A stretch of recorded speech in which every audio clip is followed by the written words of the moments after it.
Bonjour à tous et à toutes pour ce Café Forex avec un marché qui donc réagit après les deux banques centrales, la Fed et la Banque d'Angleterre.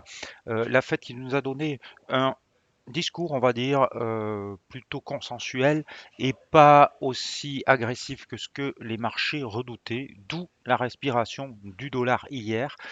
Mais comme on va le voir, euh, on a déjà un dollar qui se reprend fortement aujourd'hui. La BOE, elle, a fait de même. Elle a suivi une décision qui était assez consensuelle chez les analystes. Et donc, là aussi, respiration, voire affaiblissement du câble. On voit ça tout de suite en graphique. Avant ça, l'avertissement sur les risques.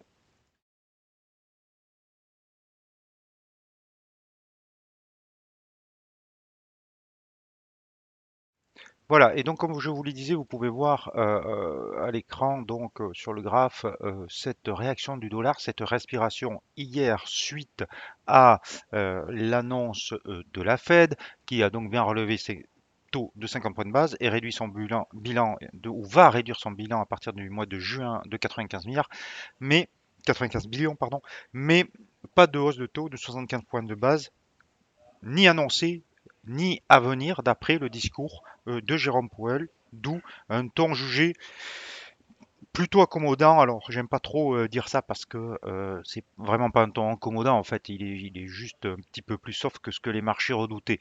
Mais ça reste un ton très restrictif, très hawkish, et c'est peut-être ça que les opérateurs et les marchés voient aujourd'hui, que ça change pas finalement grand-chose. Euh, Ça ralentit un petit peu un rythme qui aurait pu être plus effréné. Donc, si on regarde sur l'euro-dollar, on a bien eu hier ce rebond sur les 1,05, 1,0470, 1,05, donc une zone très facile à euh, déterminer. Maintenant, il va falloir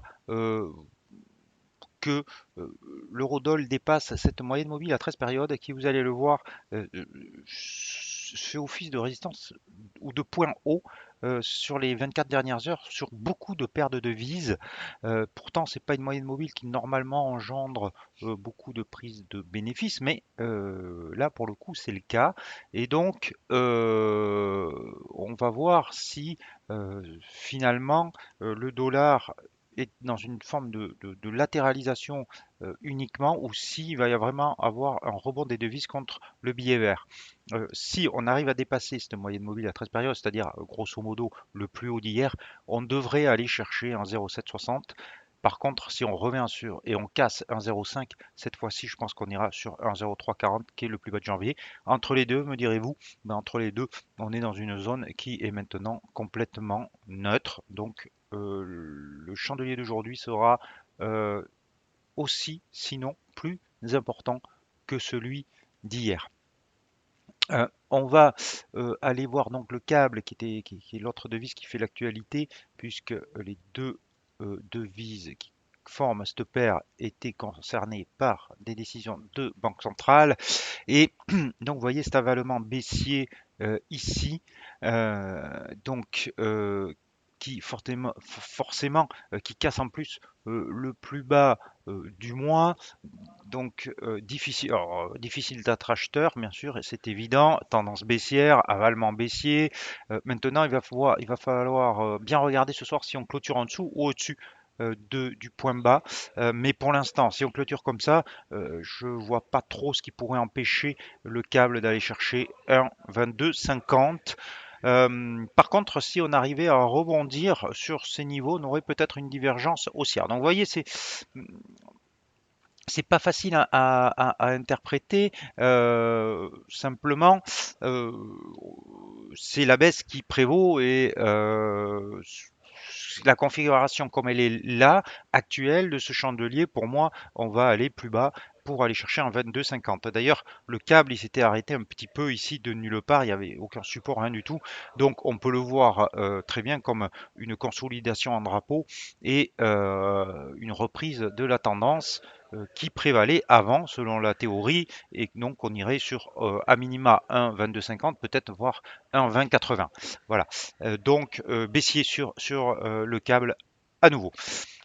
Sur les autres paires de devises, alors c'est bien sûr le dollar qui est en vedette. Donc le kiwi, vous voyez que là aussi encore, c'est cette moyenne mobile à 13 périodes qui a bloqué le rebond hier. Et donc, tant qu'on reste en dessous, on est toujours dans une tendance baissière. Si on arrive à le dépasser, on pourrait aller au-dessus dans un premier temps vers 0,66. Mais c'est le cas, vous allez voir, de beaucoup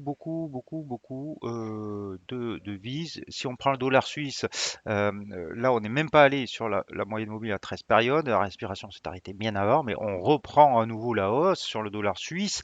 Bien sûr, les bougies sont en cours. Donc, si ce soir, on a une bougie rouge ou un corps tout petit, la lecture sera pas tout à fait la même, elle plaidera plus pour une consolidation. Mais si on a une bougie qui termine, qui clôture comme cela, c'est haussier hein, sur le dollar suisse, c'est la même chose.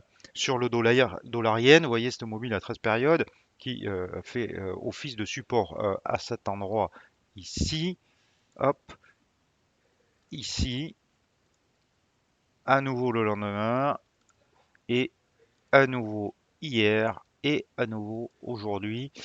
Donc, sur le dollar yen, c'est peut-être le plus parlant. Donc, tant qu'on est au-dessus de cette moyenne mobile à 13 périodes, eh ben, on reste haussier avec un objectif à 135. Vous voyez aussi que je vous avais parlé d'un signal baissier qui serait donné par la franchissement, la rupture du niveau des 64,35 sur le RSI. Ben, on n'a pas franchi, on n'a pas cassé ce support, on reste au-dessus. Donc, tant qu'on est au-dessus de ces deux indicateurs, de ces deux niveaux, on reste haussier sur le dollar yen. Si on les casse, on envisagera par contre une correction. Là, c'est pour le coup, sur le dollar yen, c'est très clair.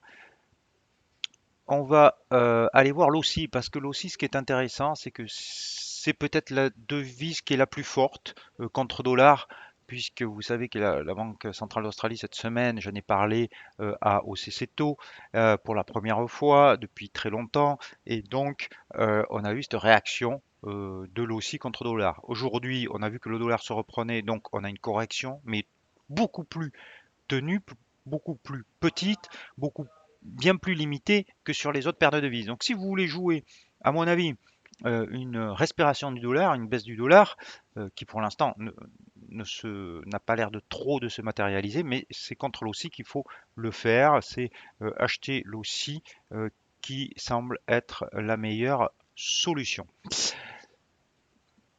Alors, on a vu l'Aussie, on a vu le kiwi, il nous reste, je ne veux pas parler de l'euro yen ni de l'euro suisse parce que il ne se passe pas grand-chose sur ces deux paires de devises. On a vu le CAL, il nous reste à voir le loonie, le dollar contre dollar canadien. Et là encore, vous voyez, alors là on l'a un petit peu dépassé cette moyenne mobile, mais on rebondit aujourd'hui, on repasse au-dessus. Bon, lui il est plutôt en range pour le moment.